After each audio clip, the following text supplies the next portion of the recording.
책 읽어주는 남자 법륜 스님의 행복. 욕심은 내려놓고 원은 세운다. 어느 날 의사 한 분이 힘들고 고단한 병원 일을 접고 멀리 떠나시고 싶다며 이렇게 물었어요. 처음엔 아픈 사람을 고쳐주니 보람도 있고 많은 사람들이 인정하는 괜찮은 직업이고 또 많은 보수를 받을 수 있으니 천직이라 생각하고 의료활동 시작했는데 지금은 어쩔 수 없이 하루하루 버티고 있습니다. 때때로 의료사고도 나고 일하는 것도 재미가 없어서 다 내려놓고 삼국으로 훌훌 떠나고 싶습니다. 그렇지만 이제 4살밖에 되지 않은 어린 딸 생각하니 고민이 됩니다. 불교에서는 보통 욕심을 내려놓아라고 합니다. 그런데 이 말을 잘못 이해해서 현실의 괴로움을 회피하는 것을 내려놓는 것으로 착각하는 사람들이 있습니다. 그렇다면 내려놓는 것과 현실 회피는 어떻게 다를까요? 가장 큰 차이점은 결과가 다르다는 겁니다. 내려놓으면 같은 문제가 재발하지 않지만 현실 회피는 재발합니다.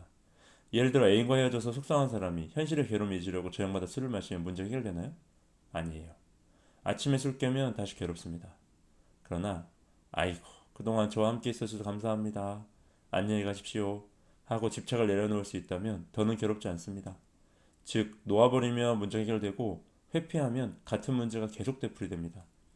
또 부모님과 관계가 좋지 않아서 부모님의 전화를 받지 않고 피하기만 한다면 그 갈등과 괴로움은 계속 이어집니다. 그런데 일단 부모님의 전화를 받기 싫다는 거부감을 내려놓으면 괴로움이 사라집니다. 전화가 와도 기꺼이 받는다면 전화가 더 이상 부담이 되지 않습니다. 그러나 이렇게 내려놔서 문제 해결되는 것 같다가도 이따금 다시 문제가 생기기도 합니다. 그것은 마음이 다시 그 문제를 붙잡기 때문이죠. 하지만 이미 내려놓았기 때문에 문제가 얼마 일어나더라도 전보다 다소 약하게 나타나서 능히 어려움을 이겨낼 수 있습니다. 반대로 회피하는 것은 단지 참는 것이기 때문에 갈수록 더 강도가 세게 나타납니다. 한 번 참고 두 번 참고 세 번 참다가 나중에는 결국 터지게 됩니다. 그렇기 때문에 어떠한 문제에 직면하게 되면 단순히 회피하기보다는 정면으로 맞닥뜨려서 해결하는 것이 좋습니다. 이분도 만약 지금 병원을 그만두고 제3국으로 간다면 처음에는 홀가분하고 마음이 편할 수도 있겠지만 해결되지 않는 문제는 언제 어느 때 어떤 모양으로 다시 나타날지 모릅니다. 우리가 세상을 살아가는 데는 일반적으로 4가지 경우일 수가 있습니다. 첫째, 하고 싶은 대로 해도 안 되는 상황. 하고 싶은데 해도 되는 상황. 둘째, 하고 싶은데 못하는 상황. 셋째, 하기 싫은데 안 해도 되는 상황. 넷째, 하기 싫은데 해야 하는 상황입니다. 하고 싶은데 해도 되는 상황이면 하면 됩니다. 하기 싫은데 안 해도 되는 상황이면 안 하면 그만이에요. 다시 말하면 우리 인생의 절반 정도는 자기 좋을 대로 하고 살 수 있어요. 문제는 하고 싶은데 하면 안 되고 하기 싫은데 해야 하는 상황이 벌어진다는 겁니다. 이럴 때도 자기 하고 싶은 대로 하면 불행을 자초하게 됩니다. 따라서 아무리 하고 싶어도 해서는 안 되는 일은 하고 싶은 마음을 내려놓아야 합니다. 또 아무리 하기 싫어도 해야만 하는 상황이면 하기 싫은 마음을 내려놓고 해야 합니다. 이럴 때 하고 싶은 마음, 하기 싫은 마음을 내려놓는 것을 욕심을 버린다, 마음을 비운다 라고 합니다. 치열한 경쟁 시대에 욕심을 버리고 어떻게 이 세상을 사나요? 라고 되묻거나 욕심을 내려놓았더니 마음은 편해졌는데 의욕을 잃고 멍청해지는 것 같아 고민이에요 라는 사람도 있습니다. 배고플 때 밥 먹는 걸 욕심이라고 하지 않습니다. 피곤할 때 잠자는 걸 욕심이라고 하지 않아요. 추울 때 옷 입고 따뜻한 곳을 찾는 것을 욕심이라고 하지 않아요. 배가 부른데도 식탐 때문에 꾸역꾸역 먹는 것, 다른 사람이 굶어 죽는데도 나눠 먹지 않는 것, 이런 것을 욕심이라 합니다. 대통령이 되겠다, 부자가 되겠다는 마음 자체가 욕심은 아닙니다. 욕심이라는 것은 원하는 것이 크냐 작냐의 문제가 아니에요. 하나의 사실을 두고 모순된 태도를 보일 때 그걸 욕심이라고 합니다. 예를 들어 돈은 빌려놓고 갚기는 싫고, 저축은 안 해놓고 목돈은 찾고 싶고, 공부는 안 하고 좋은 대학에 가고 싶은 게 바로 욕심입니다. 이치로는 맞지 않는데 내가 바라면 바라는 대로 이루고 싶은 헛된 생각을 욕심이라고 합니다. 우리는 자기가 바라는 것이 이루어지지 않을 때 괴로워합니다.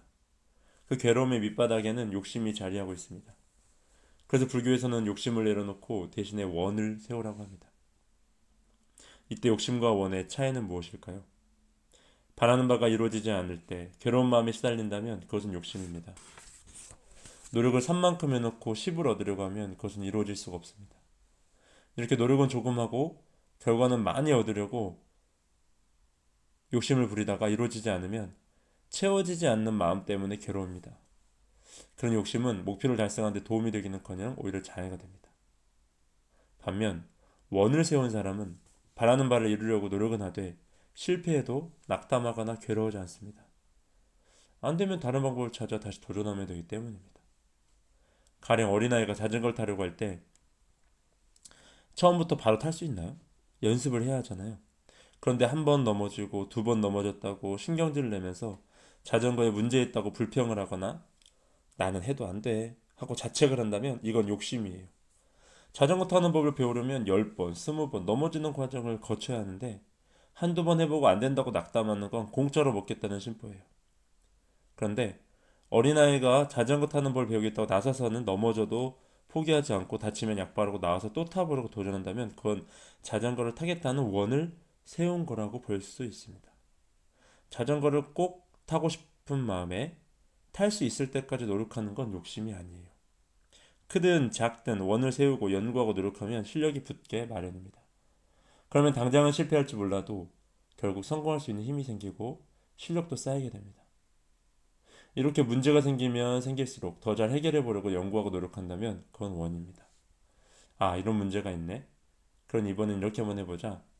이렇듯 원을 세운 사람은 연구하고 다시 연습합니다. 그러다 이건 노력해도 안 된 일이라고 판단이 들면 아무리 오랫동안 해온 일이라도 툭툭 털어버리고 다른 일을 합니다. 실망하거나 후회하거나 좌절하지 않아요.